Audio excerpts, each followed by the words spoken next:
คิดว่าผ่านวันเดือนวันนี้จะเกิดก็แต่เองทุกคนเลยเก็บเงินมา2 ปีกว่า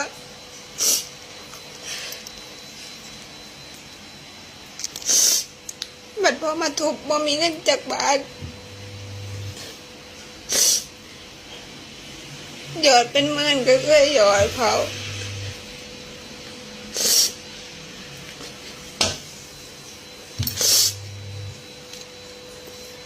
ถูกออกมาบ่มีเงินจากบาท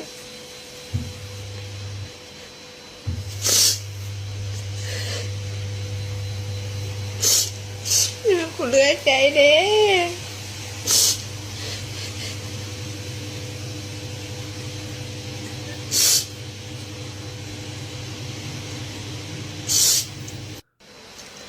ที่แม่นกูเมื่อยเด้ถูกออกมาบ่เหลือบ่มีเงินจากบาท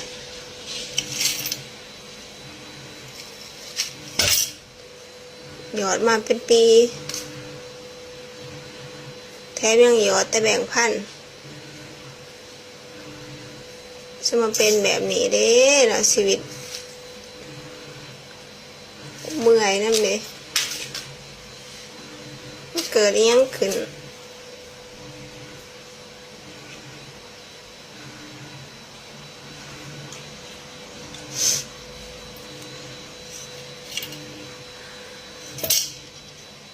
หยอดมาเป็นปี2 ปีหากสิมาทุบ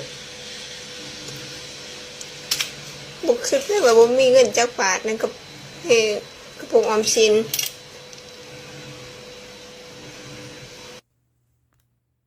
กับทักทายสบายดีเส้นเก่าเส้นเคยเด้อพ่อแม่พี่น้องกะเป็นยังไงในเมื่อที่ได้เห็นคลิปของสาวลาวคนนี้เนาะก็คือเป็นสาวลาวที่ว่ามาอาศัยทำงานอยู่ที่ประเทศไทยนั่นแหละกับหลังจากที่ว่าทำงานมาในระยะ2 ปีแต่เราก็ได้เก็บเงินโฮมไว้แล้วก็มาหยอดไว้ในกระปุกออมสินหั้นแต่พอหอด2 ปีก็ทุบออกมาเหลือแต่5 บาทพี่น้องได้ยินเราว่าได้บางเทื่อกับปอนเท่าละพันเป็นหมื่นแต่ผลการออกมา ทุบลงมาเหลือแต่5 บาทพี่น้องก็เป็นตายตนเราอยู่สู่มื้อนี้โอ้ยพี่น้องโจรมีหลายรูปแบบคันสิปะในบัญชีก็ยันถูกดูดเงินออกแบบบ่ฮู้โต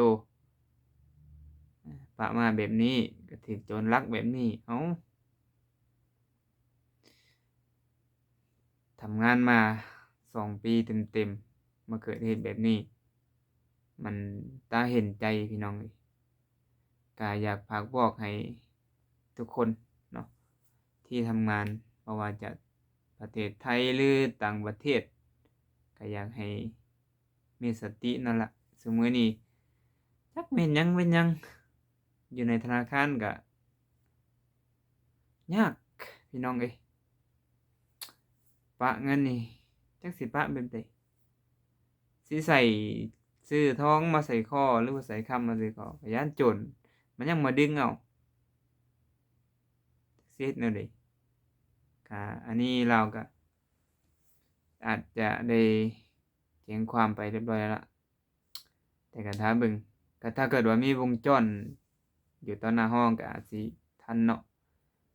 แต่ถ้าเกิดว่าบ่มีหยังนี่อ้ายแล้วพี่น้องก็ยังอาศัยอยู่เจ้าหน้าที่ของฝั่งไทยนั่นล่ะเขาจะตามมาให้ได้บ่ติแต่ถ้าเกิดว่าฝั่งลาวนี่โอ้ยพี่น้องเซาบ่ต้องไปลงทุนเสียเงินหาใหม่ดีกว่า แต่ฝั่งไทยบางทีอาจจะทันก็มีถ้าเกิดว่ามีวงจรแน่นั่นล่ะพี่น้องเอาสำหรับคลิปนี้ก็ฝากเตือนทางให้งานลาวเด้อก็สมควร ติระวังนั่นแหละบางทีก็อาจจะเป็นหมู่ของหมู่ตัวเองนั่นแหละบางทีสิเข้าไปในห้องก็อาจจะคนที่เคยเห็นนั่นแหละที่สามารถเอาได้ ถ้าเกิดว่าคนบ่เคยเห็นก็บ่สามารถรู้ดอกว่าเงินในหั้นมันหลายส่ำใดแล้วก็วิธีเอามันเอาแบบใดหั้นนะก็ฝากสติแหน่ตอนนี้การสิฝากไว้ในบัญชีก็ย้านพวกสแกมเมอร์จักหลายอย่างหลายแนวหลายอย่างพี่น้องเอ้ย ครับสำหรับคลิปนี้ก็ขอฝากไว้เพียงส่ำนี้ซะก่อนพี่น้องเอ้ยในเมื่อเห็นคลิปเราออกมาก็อยากเอามาให้พี่น้องแรงงานลาวนี่ล่ะว่าจะเป็นนอกต่างประเทศว่าจะเป็นฝั่งไทยหรืออาจจะเป็นฝั่งใดก็ตามก็ให้มีสติระวังในเรื่องแบบนี้สำหรับคลิปนี้ขอจบไว้เพียงส่ำนี้ซะก่อนเด้อพ่อแม่พี่น้อง